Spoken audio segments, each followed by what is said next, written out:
so we're professionals now. John's back with me today, and we brought a friend with us, Lee Brimelow. Did I say your last name correctly? Brimelow? Perfect. Brimelow. Yep. Cool. Brimelow. Yep. Awesome. All right, I'll turn it over to you guys. Feel free to introduce yourselves. All right. Cool. I'll be super brief since probably folks here have seen me before. So I'm John. I'm the PM working on the Firefly site.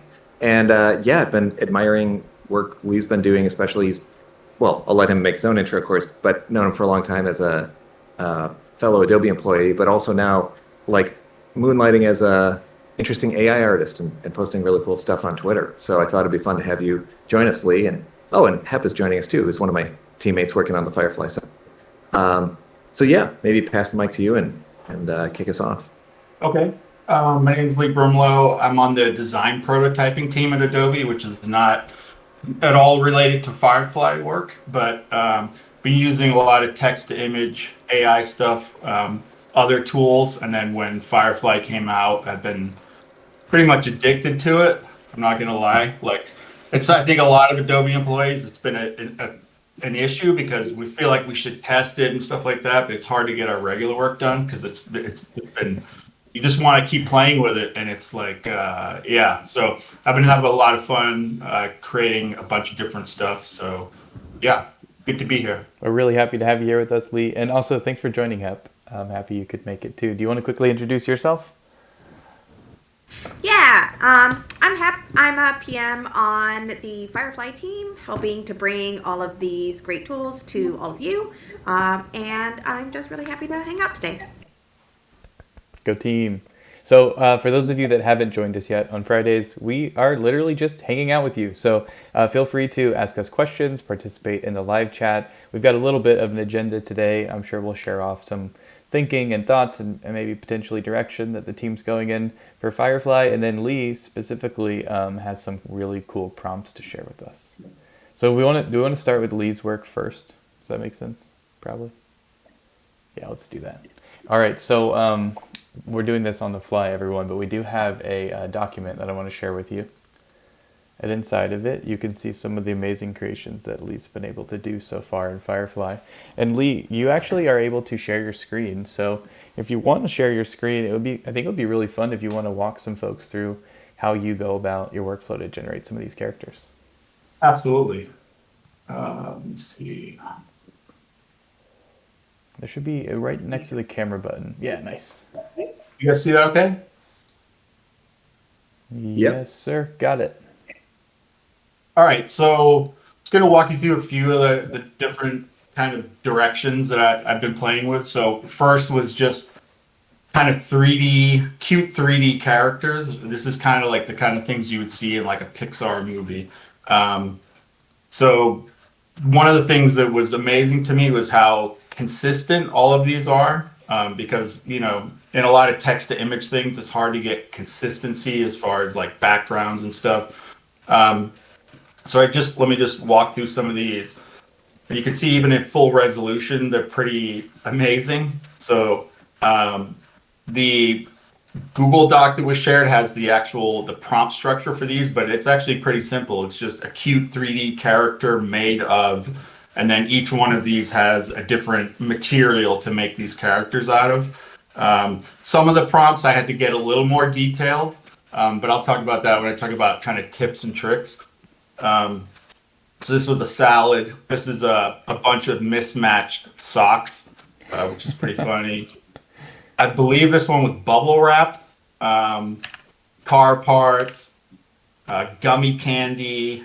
And, you know, one of the things, it's difficult to come up with inspiration when you're just sitting at your computer.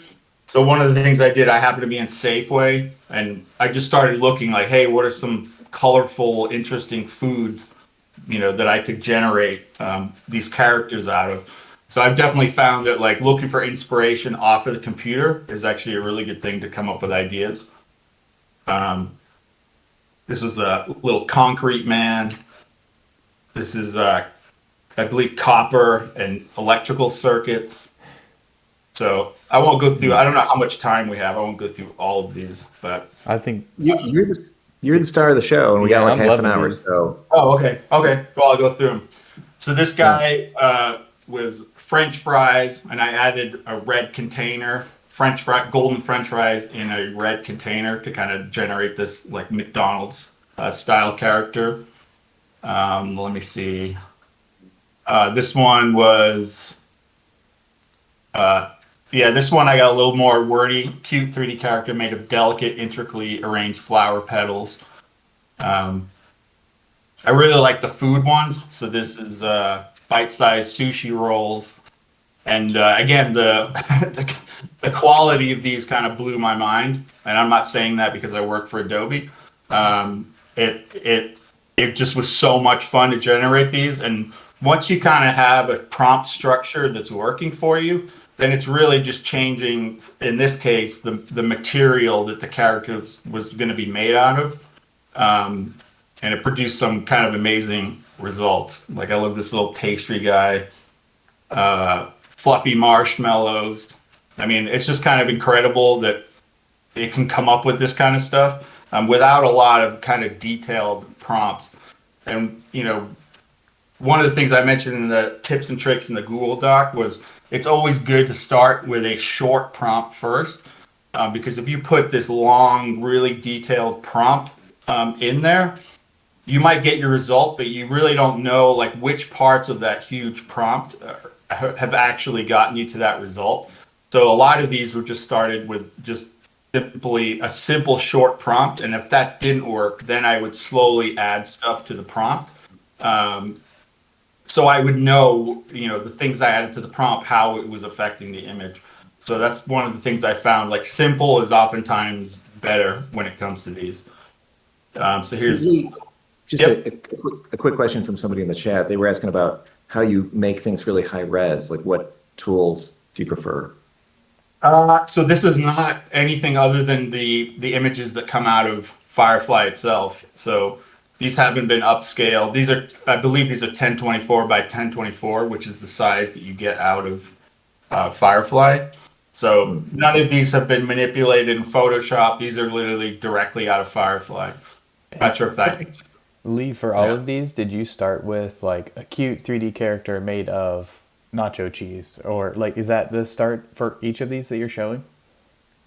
Yeah, so they all started with a cute 3D character made of, and then, so a couple of these, and I'll actually talk about, I actually used ChatGPT to help me come up with some ideas, which is another really powerful thing to do in general, is you leverage kind of one AI tool to help you with another.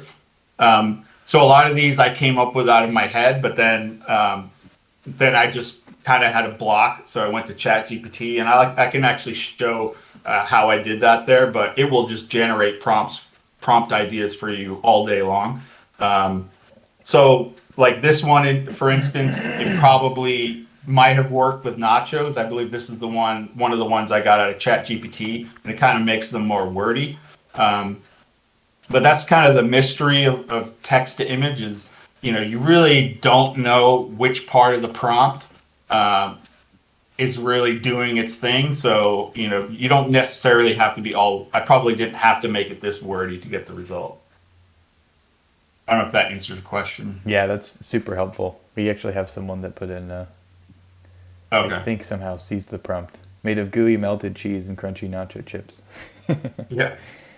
This is a kebab guy, which is pretty funny. I didn't think Nice. we'd really be able to come up with anything from kebabs, but it did. Cheesy, tasty lasagna noodles and rich tomato sauce.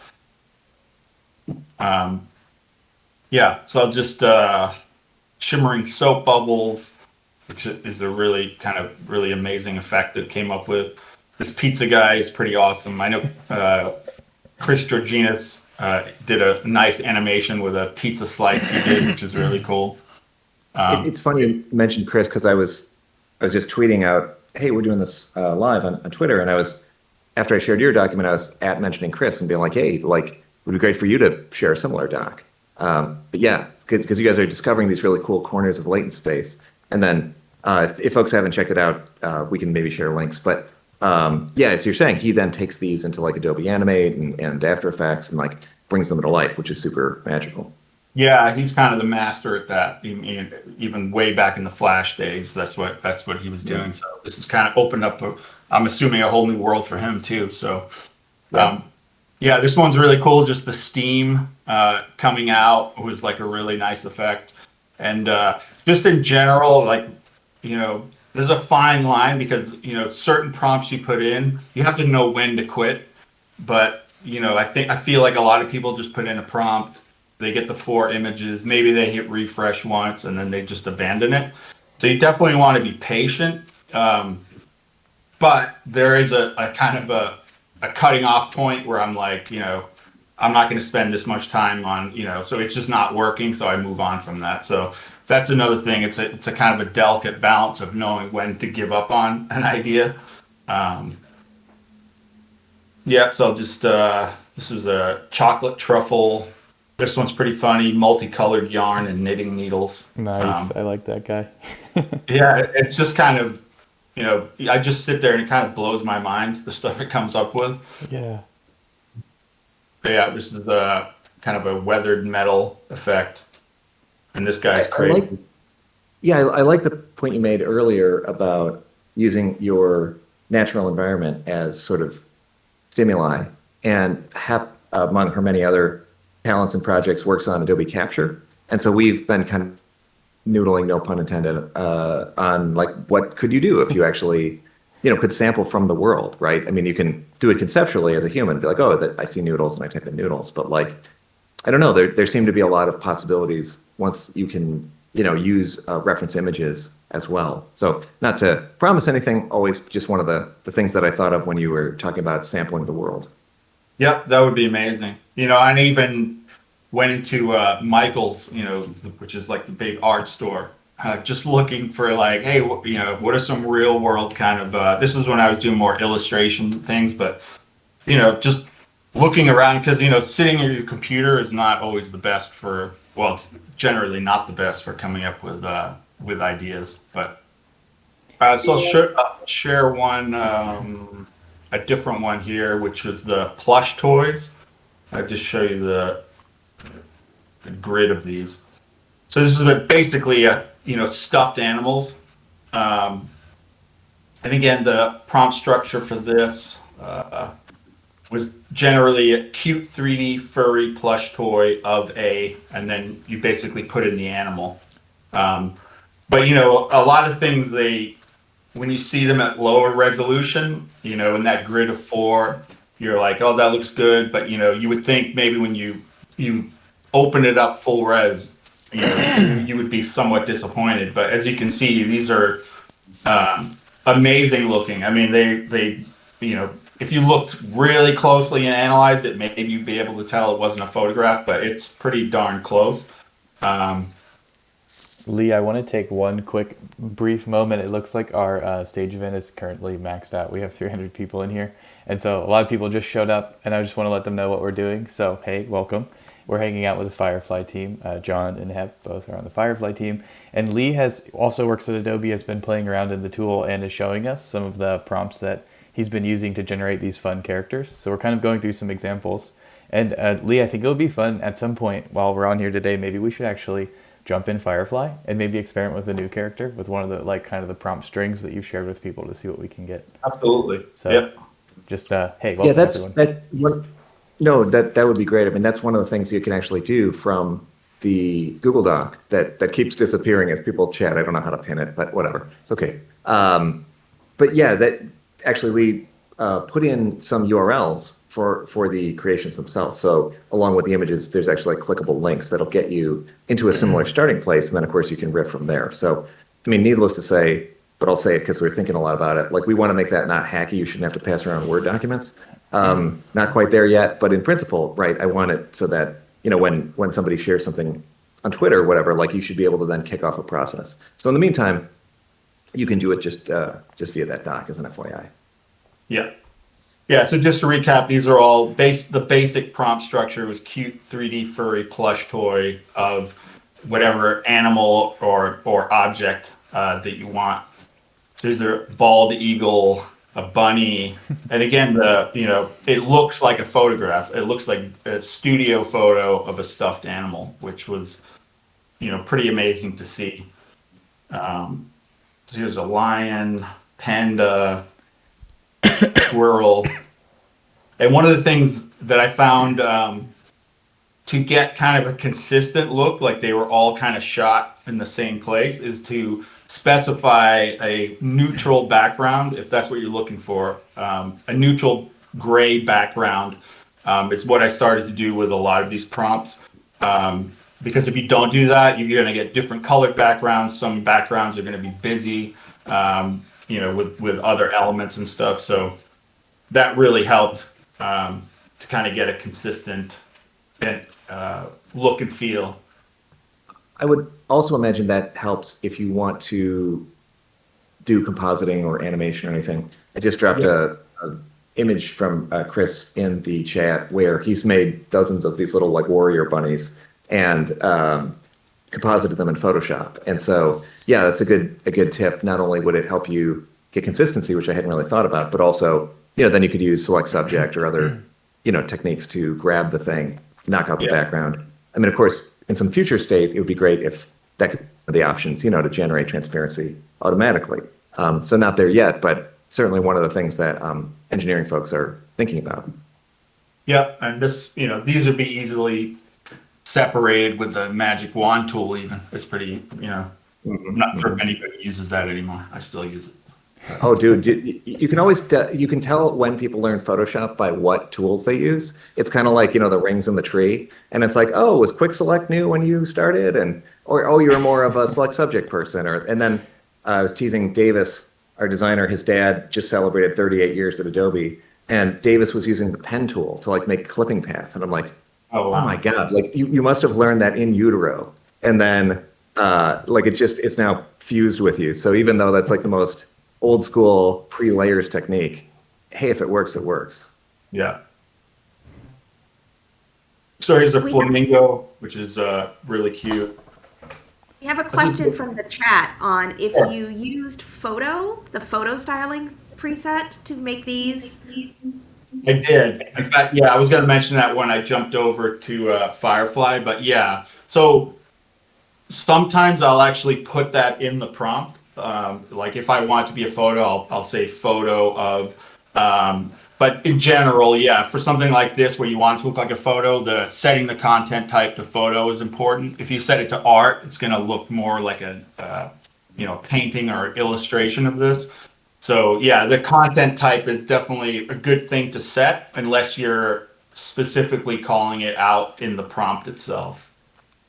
Lee, do you want to hop in and make something new in Firefly? Maybe in the process we can also share some of your tips and tricks, or I can paste some of them in the chat for folks around how you get what you get and how to not get frustrated on your way there. Yep. So this is from another set I did with Play-Doh. So the basic prompt structure for these were bald eagle made of Play-Doh with a neutral gray background. So here again is the content type. I have it set to none right here, which generally works. You can set it to photo if you want. It's just if I had set it to graphic or art, then it's not going to look like a photo. Basically, it's going to look more like an illustration or painting. One of the things though is, I guess it's a tip, is I don't use any of this UI at all. So these are basically preset styles that uses the style engine in Firefly. So you have these art style movements, techniques, effects, materials. You can look through these and click on them, and it will add it and to your prompt, not as part of the prompt, but as kind of a style parameter. But I don't. So I don't want people to be limited thinking these are the only things that it can handle, because Firefly can handle pretty much anything you throw at it, like as far as materials, art styles, techniques. And the other thing, at least the way it currently works, is if I were to put one of these in, so say marble, if I were to click and put it in here, it wouldn't hold as much weight as if I added marble to the prompt itself. So your prompt takes the highest priority. And then the other thing is just, it's a lot easier. I like the idea of just being able to share just a piece of text for the prompt, instead of like, here's the prompt and here's the styles added. Is that the way it's still working, right, John? Maybe. I probably made this joke last week. My friend who learned radio repair talked about FM technology, where it's effing magic. So you could be right. I think we're still kind of all navigating this latent space. And Yeah, I did ask somebody, yeah, internally about that, and they mentioned, yeah. yeah, I think you're right. I think really, there's a bunch of stuff behind the scenes. There's like what they call prompt engineering, where you might type something in and then based on certain, heuristics, it like expands that, or maybe it adds negative prompts. There's also some imagery being mixed in behind the scenes, when you click the things on the right. Obviously you can't mix in your own image yet. That'd be cool. But yeah, there's these interesting tensions then that kind of arise as you give it direction to one way, but then maybe pull back in another. And so I honestly just encourage folks to, screw around and find out, and then, of course you can share these very long URLs, as we're doing here in the chat. That's not the most sustainable thing, of course, as more parameters grow. But in the meantime, if somebody else has access and you want them to have your creation as a starting place, that is one way to do it. Yep.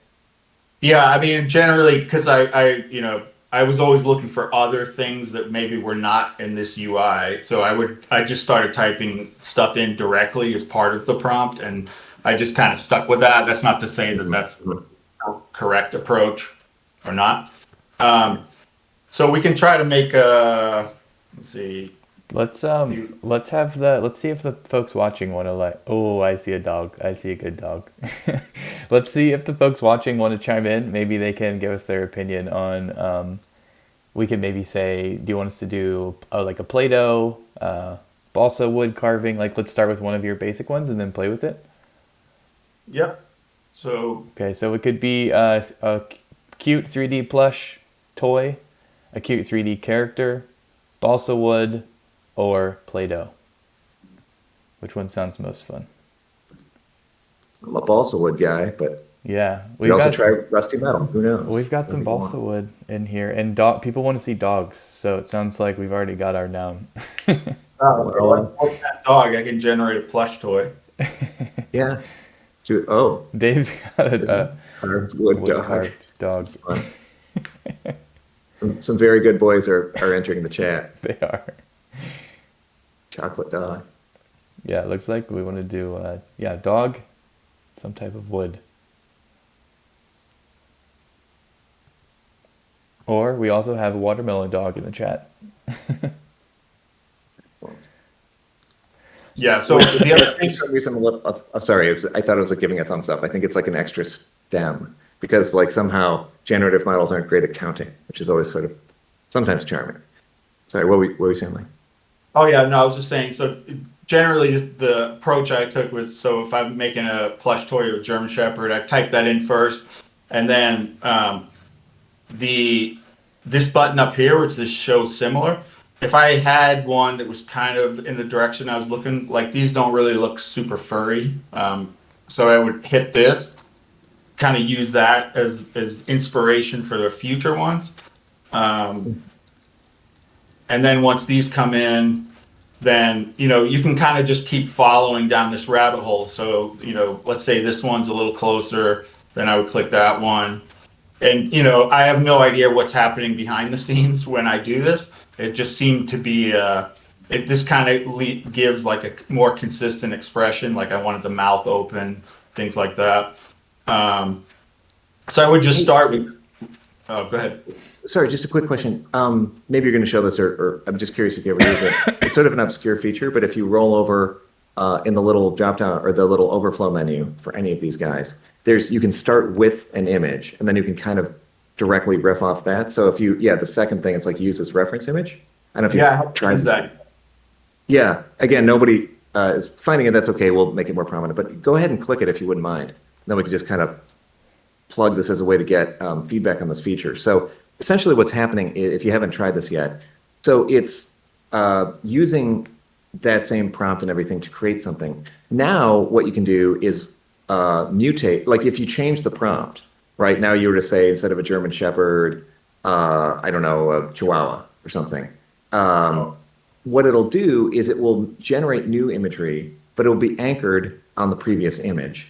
And then the little slider you get when you click on the previous image changes the strength between the old one and the new one. So if you were to click that little thumbnail to your left there, and then crank it way more towards prompt and regenerate, what you should see is now more Chihuahua-ness coming into the images. Oh yeah. Yeah. Oh, I put Google, but yeah. Okay, yeah. So, or Beagle, sure. So, and so I demonstrated one where it was like, in the inspiration feed, it was like a little magical cottage in a forest, and I changed forest to beach, right? And then as I change it more towards the prompt, the new prompt, it's then becoming more beach and less forest. And so it's kind of a cool emerging way to dial things in. Still very experimental, as you can tell, but be cool to get feedback on that. I mean, this would have helped a lot. Yeah, I didn't even. I heard somebody mention it on Twitter, but yeah, I didn't actually play with it. So yeah, we'll make it more discoverable for sure. But for now, I use the squiggly lines too. Like the show similar. I find that's kind of fun because it's even quicker, and you can sort of like rabbit hole down really fast into a specific concept. Oh, so you can try to create a character if somebody has a good idea for a material to make the character out of. So we want material suggestions? Yeah. All right. Oh, we've got one for Lego. Does the model know what Legos are? Is it trained on? Yeah, I actually made one of those as part of the set. Cotton, coil wires, cotton candy, silk, slime. Cotton candy. Oh, Legos. Yeah. Yeah. Yeah, the Legos aren't perfect, but yeah, it's definitely cute. Let me see. Cotton candy sounds good. There's a question, Gus, why are you in a sauna? This is Which where I too live. have wondered. That's right. You're just having visions. Yep. Like sweating into your keyboard throughout the day. Yeah, I just have sage branches and You gotta hydrate, man. Yeah. Be safe. I like cotton candy. I think slime would be fun too to experiment with. Yeah. Oh yeah. I'll put the link to the Google Doc in chat one more time so folks can access it. Oh yeah. Good. Nice. Yeah, that's cool. That's very cool. Oh yeah, I mean you could create these all day long, and sadly I have. You know? Right.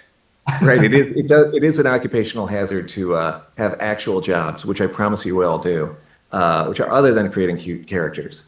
And there's definitely a tension there. One day that'll be a full-time job. Yeah. So really quick, I could show. So one of the things I use ChatGPT for inspiration. So basically, I just said I need some cute, funny prompt ideas for a text-to-image AI service to create cute 3D characters with a base prompt of cute 3D character made of X. Replace X with your ideas, and then it just creates them. And then all I would do is I just say more. It gives me more, and I just say more and more, and then I'll say, well, what about animals? What about blah blah blah, and it literally will just sit there and spit out ideas to you all day. So yeah, maybe I see you mentioned ChatGPT in the doc. Maybe you could drop in like some of those details, because then that might give folks specific ideas. Yeah. Good idea. Great. I'll update it for this. Cool. I know we're getting about at time. Before we leave, I want to share Lee's Twitter account here in the chat so folks can. Lee's always sharing artwork that he's creating on Twitter. So if you want to follow along, I'm going to share that link. Yeah, and that and also like deadlifting like 3 times my body weight or something, which is also impressive in a completely different way. And I don't know. If you want to follow John, you can also check out all of John's photos and Hep's. Both have beautiful photographs on Instagram. Also, cool, it looks like we got a couple minutes, or we can take one more minute if there are any burning questions for folks. If not, we'll go ahead and start. Just because I see the access topic coming up a lot, and yeah, totally. We are grabbing every GPU we can, which is the cloud hardware we need to let more folks in. So yeah, I wish I could say it's going faster. There's definitely, some tens of thousands of people we're inviting every day. So please do hang in there. I don't really have a good solution for getting more folks in more quickly. But yeah, you're in the line, I promise. Yeah, and if we can, get the bosses to crank the taps open faster, we will. So we're working on it. Every day we're just saying, hey, we need more space. Oh, also, we had some recommendations throughout this time of like, hey, you should do Firefly and Audition, and you should do different things. And we showed this last week, but share those on the community support forums and also in the features and requests area of the Discord server, because we track pretty much every single one. So it means a lot to us if you add them and upvote each other's features. It totally does. And yeah, just to hit that point again, because it's like, as they say, it's not what you know, it's what you can prove. And it really helps us when you file specific requests and then upvote those, because then it's like really easy to sort and be like, yep, people want to, save their creations. They want to share their prompts. They want to upload images. And like, those are clearly at the top of the list. And then it's really easy for leadership to understand, oh yeah, cool. That I see why you're pushing those ideas next. So let us know what you think, especially if you have access to the beta. I know a lot of you are waiting. We'll get you in as soon as we can. I'm going to share the link one more time to the Google Doc. And we'll go ahead and say our goodbyes. Lee, thanks for joining us. This was super fun. Yeah, thank you, Lee. I love what you've been making. It's very cool. Yeah. All right, everybody, have a great weekend. All right, happy Friday. All right. Bye, everyone. Cool. Bye.